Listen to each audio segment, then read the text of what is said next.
කොහොමද ළමයි එන්නකෝ අපි රසම රස ඉස්සොඩවැල් එකක් එක්ක රසම රස ෆ්‍රයිඩ් රයිස් එකක් කමු. බලන්නකෝ මේකේ රස පාට කොහොමද කියලා.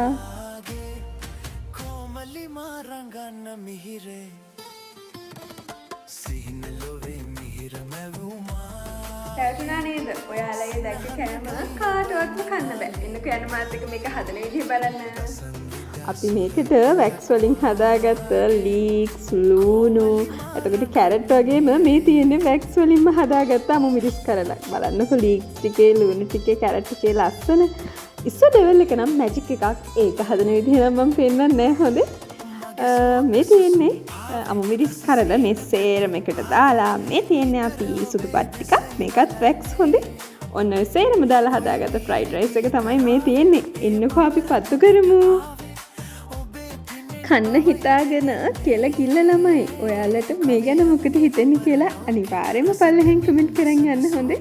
ගොඩාක් ස්තුතියි.